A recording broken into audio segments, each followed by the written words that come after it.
Ótimo. Bom dia, bom dia. Sextou. Daqui a pouco vocês vão entrar com um feriadão aí. Vou começar pedindo para que vocês abram o material na página 32, por favor. Capítulo 17.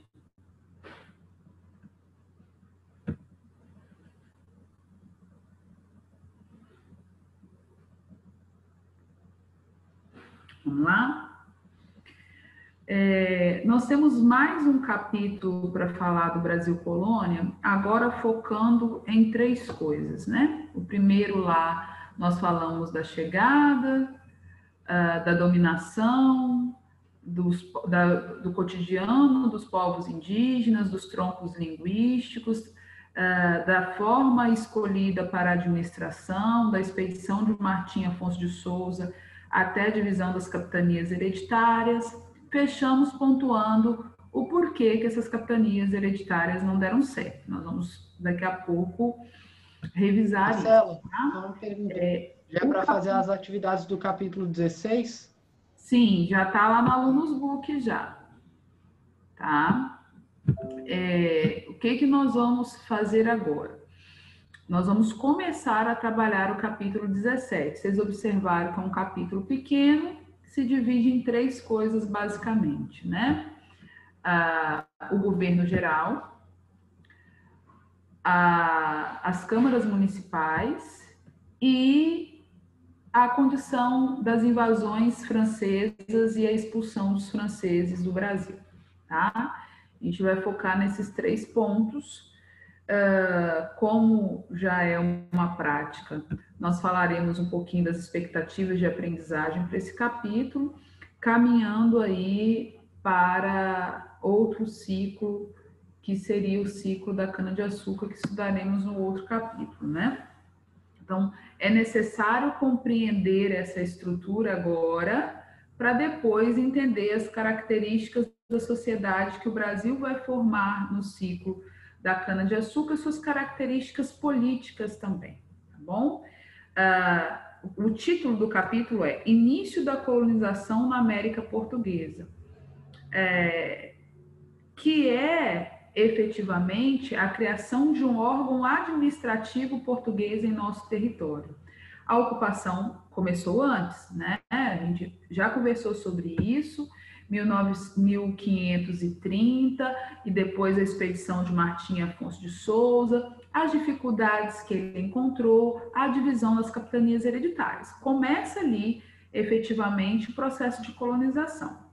Mas agora vai nascer um órgão administrativo. Essa é basicamente a diferença entre o assunto do capítulo, no final do capítulo 16 e aquilo que nós vamos entrar agora. É uma continuidade, ok? Então, vamos lá as expectativas de aprendizagem do lado esquerdo aí da página 32. O que a gente precisa entender no final desse capítulo, né?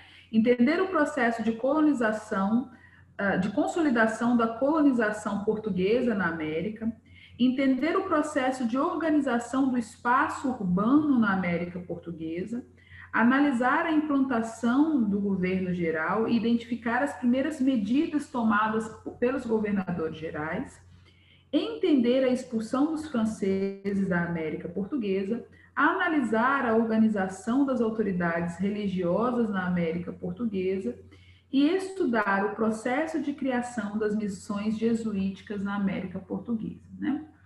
Aqui a gente também vai falar um pouquinho do papel do jesuíta durante esse período que nós estamos abordando, né?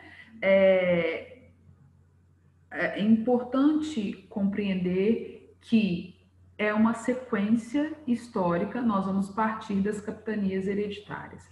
O capítulo de vocês também abre falando um pouquinho de Brasília, que foi a nossa capital construída, né? Foi construída com o objetivo de facilitar a administração de um país que agora tinha uma expansão territorial imensa, né? O nosso território tem expressões continentais, nós já falamos disso aqui, e mudar pela terceira vez a capital do nosso país.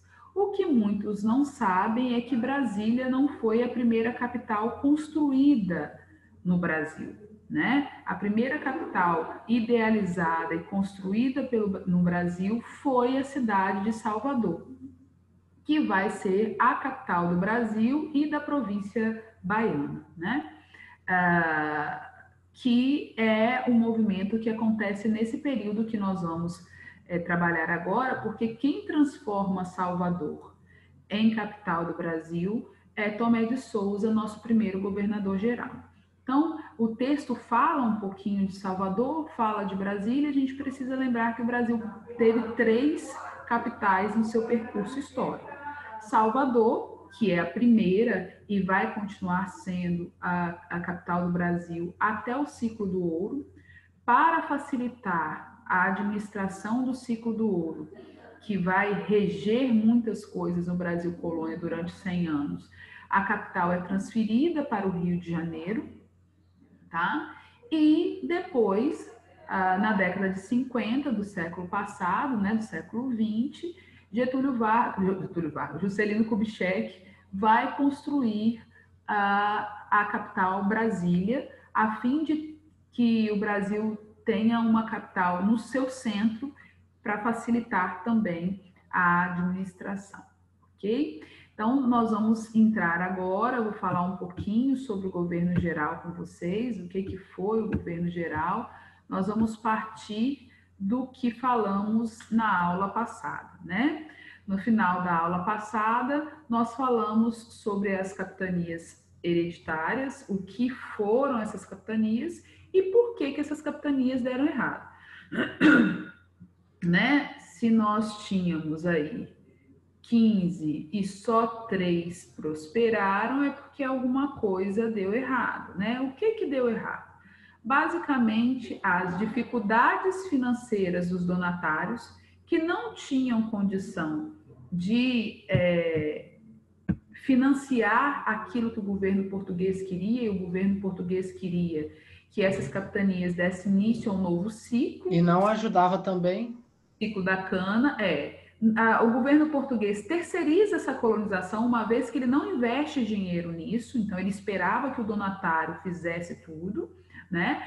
O conflito com os indígenas, que nós falamos que aconteceu em praticamente todas as capitanias, né? As dificuldades de manter contato com o governo português, né? Essa distância, a dificuldade de contato, e que muitas vezes impediu até que o donatário efetivamente tomasse posse da terra que ganhou, né?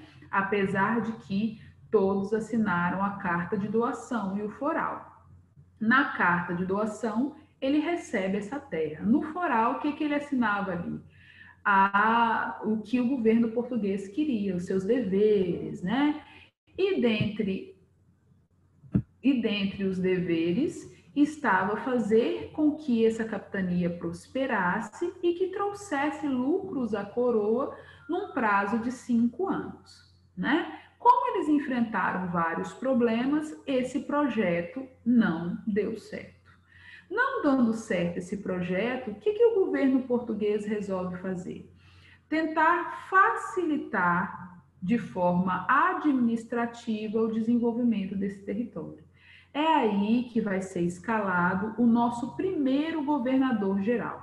O governador-geral, ele tem aqui nesse momento uma função executiva, tá? Ele vai ser uma espécie de presidente, né? Ele vai ter uma função executiva, vai centralizar a administração e vai dividir essa administração em alguns órgãos, ok? Então, o nosso primeiro governador-geral, é esse que está aparecendo aí à direita para vocês no material, Tomé de Souza. Tomé de Souza vem com uma ordem que era de corrigir os problemas causados nos primeiros anos de colonização pela ineficiência das capitanias hereditárias, tá? Ele cria a capital, né, Salvador, fica aqui entre 1549 e 1553, relativamente é pouco tempo, né? Mas nesse pouco tempo que ele fica, ele vai estruturar essa administração, tá? E como que ele estrutura isso? Ele divide a administração em três órgãos. O primeiro que nós vamos falar aqui é o do ouvidor-mor, né? Ouvidor maior, ouvidor-mor. Quem era ele? Era uma pessoa escolhida pelo governador geral para tomar as decisões e organizar as questões jurídicas. Então, é como se ele representasse o poder judiciário dentro dessa estrutura, tá? Depois, o provedor-mor. A palavra provedor vem de sustentação, né? É aquele que sustenta, que provém. Quem era o provedor-mor? Era o responsável pela cobrança de impostos. Nossa, mas se estava tendo dificuldade, né, nesse processo de estruturação, por que já, né? Sim, gente, desde o princípio. Quem veio aqui viver e tentar um novo momento em sua vida, pagava impostos, sim, tá? E o capitão Mor, que era responsável pelo sistema de defesa. Sistema de defesa, sim, o Brasil passou por inúmeros ataques desde o período pré-colonial e que não vai acabar aqui, né? As invasões holandesas, francesas, as tentativas inglesas, né? De dominação do território, desrespeitando aquilo que era estabelecido pelo Tratado de Tordesilhas, né? Nós já trabalhamos o Tratado de Tordesilhas, ele é a base para a divisão das capitanias hereditárias, foi um acordo entre Portugal e Espanha que não foi respeitado pelos países que entraram na fase final da expansão marítima, ok? Principalmente os holandeses, os franceses, né? E os ingleses. Então, Tomé de Souza cria a capital, incentiva a doação de sesmarias, que eram pequenas propriedades dentro das capitanias. Por que ele incentiva isso, Marcela? Para a ocupação efetiva do território, para incentivar a vinda de pessoas para cá, participar desse processo de colonização, tá? Ele cria os primeiros engenhos, ele vai ajudar na sustentação, nos acordos, né, desses primeiros engenhos. Cria também o primeiro bispado no Brasil, e aí que nós vamos receber a Companhia de Jesus, né? Aquele movimento que lá na Reforma Protestante, na Contra-Reforma especificamente, vai ser o órgão criado para a expansão do cristianismo católico, né? Da fé católica, como uma instituição que participa efetivamente do processo de colonização na maior parte do continente americano, na África também, na Ásia, ok? Então vamos lá, continuando. Tomé de Souza foi o primeiro, ele fica pouco tempo, mas você percebeu que as ações dele estruturou todo um governo, né? Agora existia uma capital, existia uma liderança executiva e existiam órgãos para auxiliar esse poder de executar, obviamente, submisso à coroa portuguesa, ok? Esse homem estava aqui representando os interesses da coroa portuguesa. Marcela, quanto tempo vai durar esse governo geral? O governo geral vai funcionar no Brasil de 1559 até 1808. Até a chegada da família real aqui, nós vamos ter vários governadores gerais. Nós vamos estudar os três primeiros porque foram os que implantaram o sistema e os que vivenciaram movimentos de invasão, de conflito, né? E que, na verdade, foram aqueles que foram mais ferozes nesse processo de colonização, principalmente na escravização indígena e na implantação do ciclo da cana-de-açúcar, ok? Então, nós vamos sair do Tomé de Souza agora e vamos passar para o Duarte da Costa, que foi o nosso segundo governador-geral. Olha lá, ele fica entre 1553 e 1555. Ele chega no meio dos atritos entre os colonos e os jesuítas. Uai, Marcela, mas os jesuítas não vieram para ajudar? Não foi o Tomé de Souza que trouxe? Gente, sim. Só que os jesuítas enfrentaram um problema dentro do objetivo do movimento jesuíta. Para que a Companhia de Jesus foi criada? A Companhia de Jesus foi criada para aumentar o número de cristãos católicos, uma vez que, com a reforma protestante, a Igreja Católica perdeu muitos fiéis na Europa. Vocês lembram disso? Daqui a pouco vocês vão assistir um videozinho que vai falar sobre isso também. Só que o trabalho do jesuíta é chegar na terra, conhecer o espaço, aprender a falar a língua e transformar os grupos que eram de origem politeísta em cristãos católicos. Nós falamos isso na música Índios lá, que está até numa tarefa em anexo para vocês lá no portal. Por que agora eles vão ter conflito? Simplesmente porque o jesuíta fazia o seu trabalho e esse índio, que por ele era catequizado, era escravizado pelos colonos. O que reduzia a expectativa de vida desse índio, que muitas vezes era morto pelo colono, perseguido, colocado em condições de trabalho que não estava acostumado, enfrentando o conflito ainda com um movimento de dominação. Então, de que estava adiantando o trabalho do jesuíta? Se ele ia lá, catequizava e o índio morria. Nada. Nada. Então, o que os jesuítas vão começar a fazer? Vão começar a ter atrito com os colonos. Olha, vocês têm que parar de escravizar dessa forma. Ei, não vão matar não, porque senão o meu serviço aqui não vai estar valendo de nada, né? Esse atrito aqui, principalmente entre os colonos e os jesuítas, saem desse nível e chega entre o bispo e os governadores, né? Os atritos com os índios se intensificam e é nessa fase frágil do Brasil que os franceses vão efetivamente invadir o território brasileiro. E aí, eu trouxe um videozinho para que vocês entendam em que contexto a França chega aqui, os franceses chegam aqui, e quais eram os interesses dos franceses e por que eles desrespeitaram todos os acordos assinados.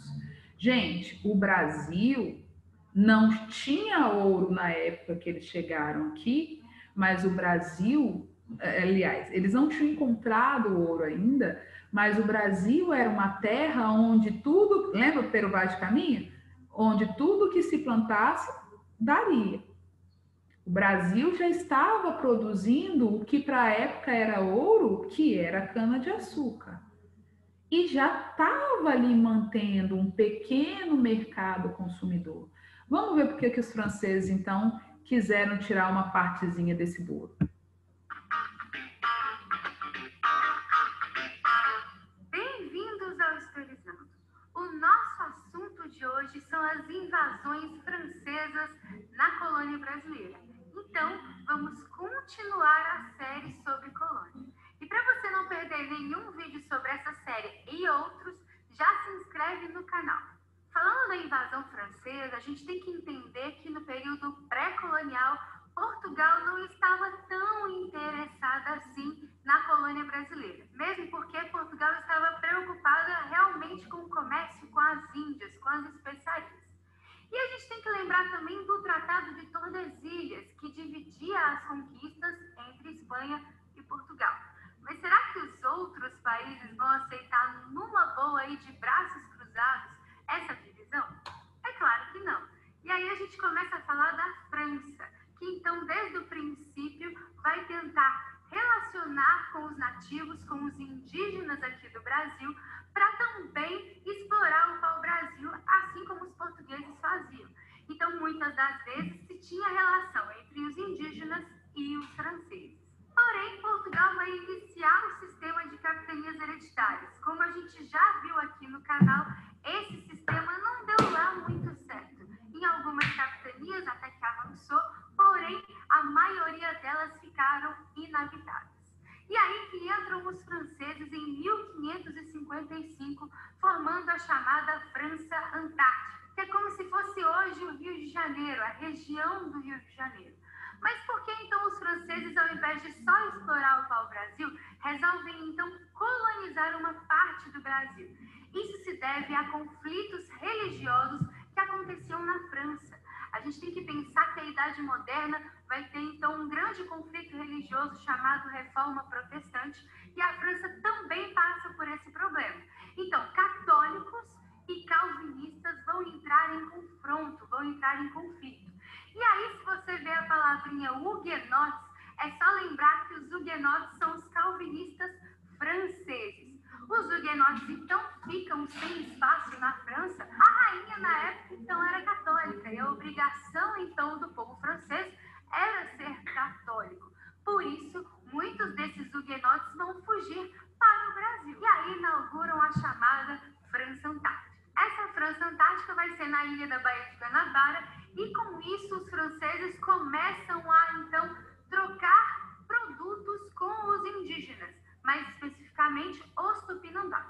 E também, em torno de 500 franceses vão formar essa colônia, e essa colônia em torno do protestantismo. Então, a base é o calvinismo, então esses huguenotes vão conviver em conjunto nessa ilha da Baía de Guanabara. Devido ao radicalismo religioso que essa colônia vivia, já percebia-se então problemas entre os próprios franceses nesse momento. Muitos deles, inclusive, foram expulsos devido a divergências religiosas. Mas não é só isso. Portugal também vai reagir e vai mandar Estácio de Sá, o sobrinho do Mendes Sá, que era governador-geral na época. Estácio de Sá vai comandar um exército que vai conseguir, então, expulsar de vez os franceses da França Antártica. E com isso a gente tem a fundação da Vila de São Sebastião do Rio de Janeiro, que hoje é o Rio de Janeiro. Por isso, é a partir dessas invasões francesas que a gente tem a formação do Rio de Janeiro. Mas não é só dessa vez que a gente tem os franceses aqui no Brasil no período colonial. A gente também tem a França equinocial. Então, em 1612, aproveitando a situação de União Ibérica é justamente a união dos tronos espanhol e português. Os espanhóis vão pegar o trono português e por um determinado tempo dominar esse trono português. E graças a essa união ibérica, inclusive, o governo francês auxilia a esses franceses a chegarem na região do Maranhão, formando a cidade de São Luís. São Luís, então, é nomeada graças e em homenagem ao rei francês da época. Mas por que especificamente o Maranhão?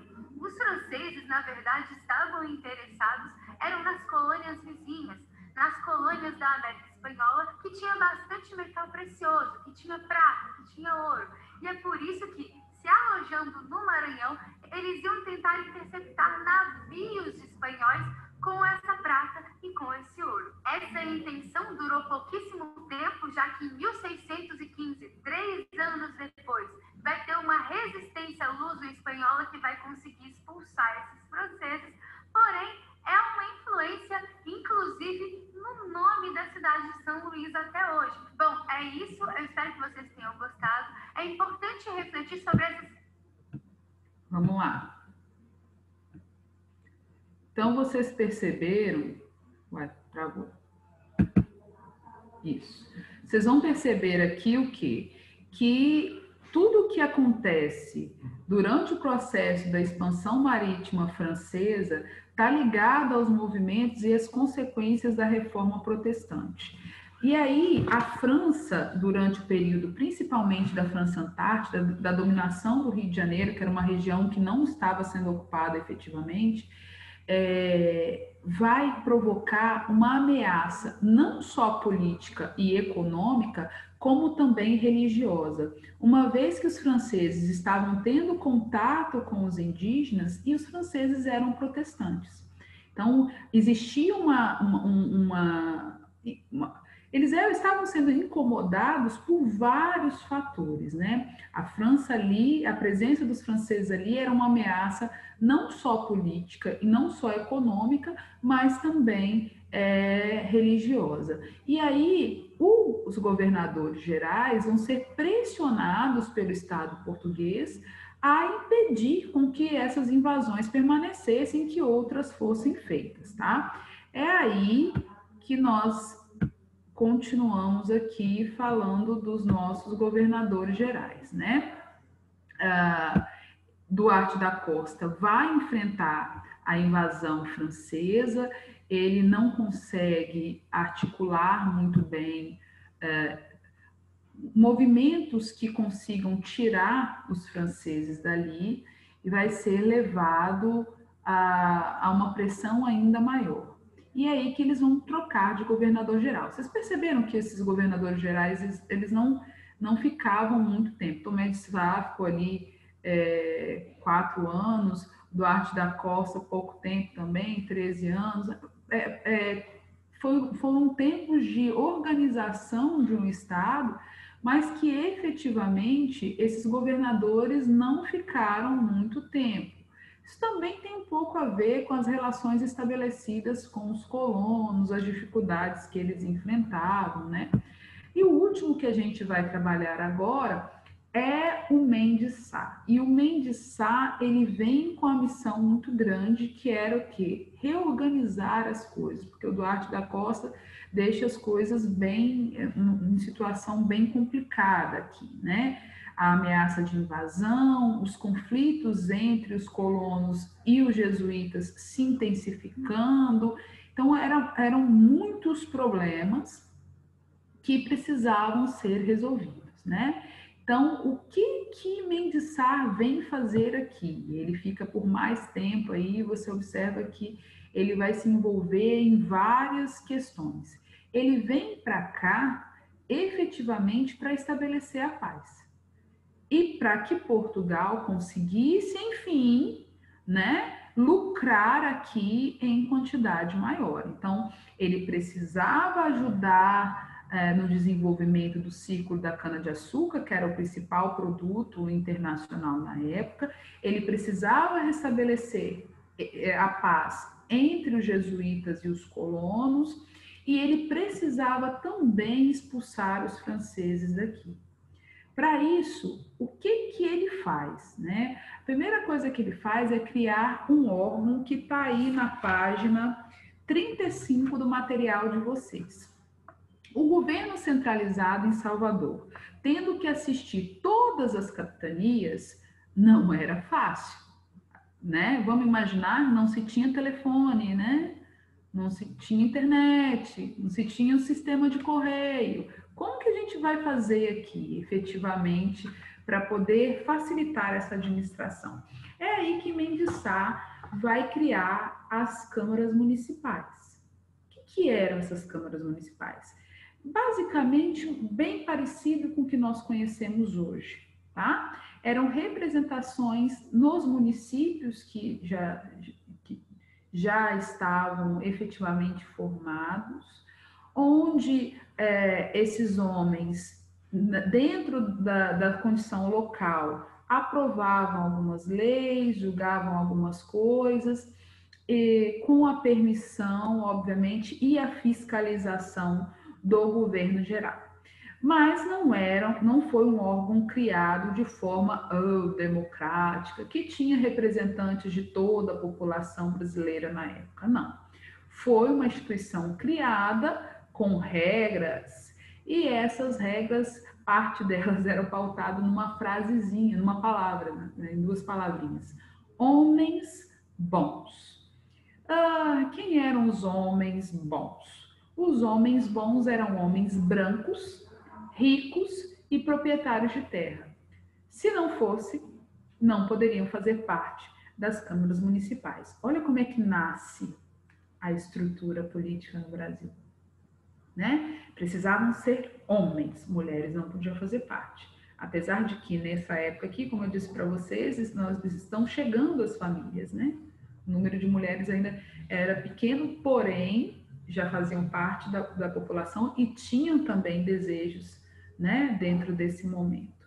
Homens brancos, e aí eu afasto o indígena, né, e também aqui já vão começar a chegar os escravizados da África. Isso também vai se afastar, porque essa instituição vai durar todo o período colonial, ok? E proprietários de terra. Uma vez a instituição formada com essas características, iam trabalhar a favor de quem? Dos interesses de quem? Deles mesmos, né? Dos produtores. E do governo português. Do governo português, né? Então, vocês assistiram o vídeo que fala das invasões, né? As invasões francesas desconsideravam o Tratado de Tordesilhas, tinham um desejo de ocupação aqui, mas também tinha um desejo de ter acesso aos nossos produtos e aos produtos espanhóis, por isso foram duas invasões, né? Uma invasão no Rio de Janeiro e outra lá no Maranhão. A França Antártica, ela dura bastante tempo, porque a região que eles escolhem ali para viver, no Rio de Janeiro, não era uma região ocupada e não era uma região que deu certo no processo de capitanias hereditárias, né? Permite ali que os franceses que lá na Europa estavam vivendo perseguições religiosas, nós falamos que a França permanece católica, né? Vem para cá com o objetivo de quê? Com o objetivo de encontrar aqui um novo lugar onde eles pudessem ter a sua liberdade religiosa, né? Acontece que, enquanto a França Antártica se formava, né? E ali ela durou 12 anos, enquanto ela foi crescendo, se desenvolvendo, ela vira...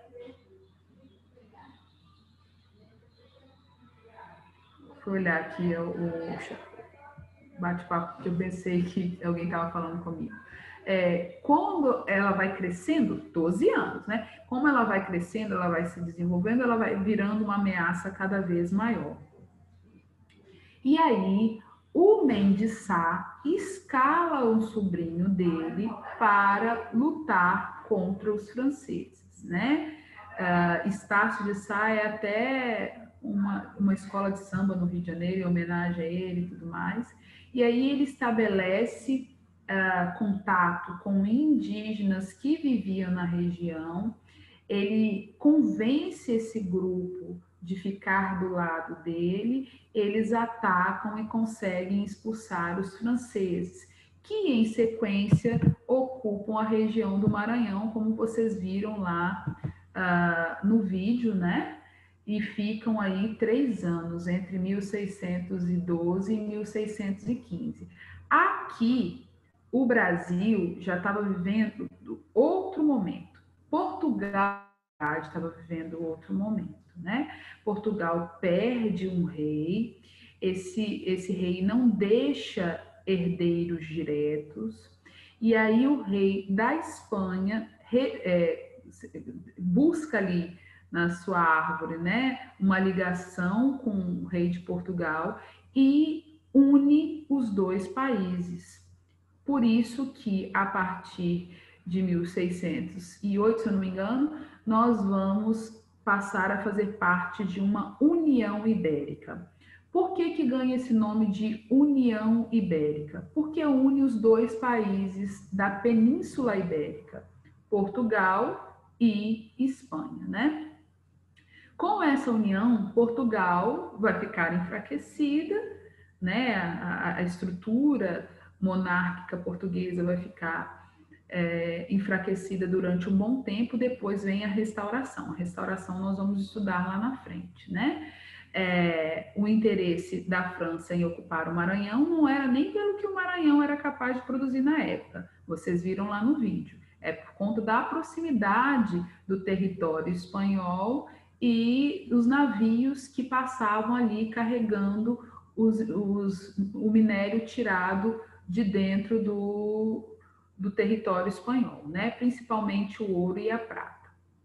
Ali eles formam uma cidade de São Luís, ficam pouquíssimo tempo e depois são expulsos por uma aliança, né, da União Ibérica mesmo, que tira ali os franceses da região.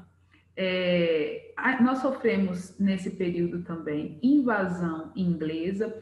É importante acentuar uma coisa aqui para vocês. Tanto os franceses quanto os ingleses, eles usavam a tática da pirataria, né, os corsários, que interceptavam navios para roubar a carga, porque eles não tinham terras para explorar aqui a princípio, né? Depois que a Inglaterra consegue dominar lá em cima as 13 colônias, a França depois consegue a região das Guianas ali e começa efetivamente explorar uma terra de conquista, né?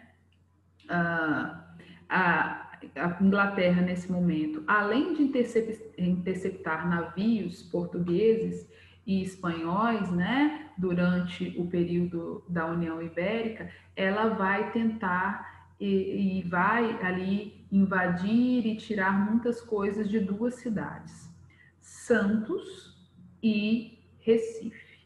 Recife, que por sua vez também sofreu invasão holandesa, né? Nós vamos falar de Maurício de Nassau no próximo capítulo, quando falarmos das invasões holandesas, porque Maurício de Nassau foi um personagem muito importante para a história de Pernambuco, né? Para o ciclo do açúcar no Brasil, especificamente. Ok? Bom, acho que aqui eu vou parar para a gente não avançar muito e terminar o capítulo de uma vez.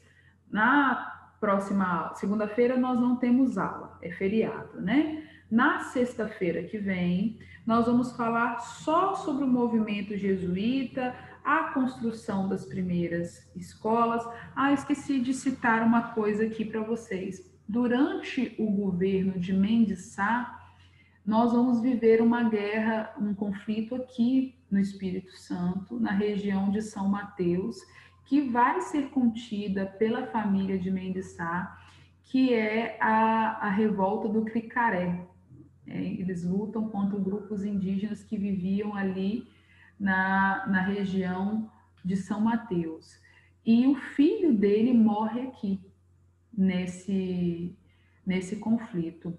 Ano passado, foi ano passado? Não, foi 2018, encontraram no Rio Cricaré uma espada que teria sido usada nesse conflito. Então, o Espírito Santo também tem uma história durante o período do governo de Mendes Sá, que não tinha só a questão francesa para articular, né? Tanto Duarte da Costa quanto Mendes Sá também tinham as questões internas e os conflitos com os indígenas, ok? Alguma dúvida até aqui, primeiro ano? Alguma dúvida? Vocês estão seguindo as orientações que eu coloco lá para ler o capítulo antes da aula, grifar, né? A expectativa é que vocês já cheguem com dúvidas para poder tirar. Então, na próxima aula, nós vamos falar das missões jesuíticas. O Espírito Santo vai entrar bastante aqui também, apesar de não ter na apostila de vocês, porque o Espírito Santo abrigou durante um bom tempo um dos maiores líderes jesuítas que o Brasil teve, que foi o padre José de Anchieta, tá? Então a gente vai falar um pouquinho disso também nos nossos estudos, e um pouco além do material, ok?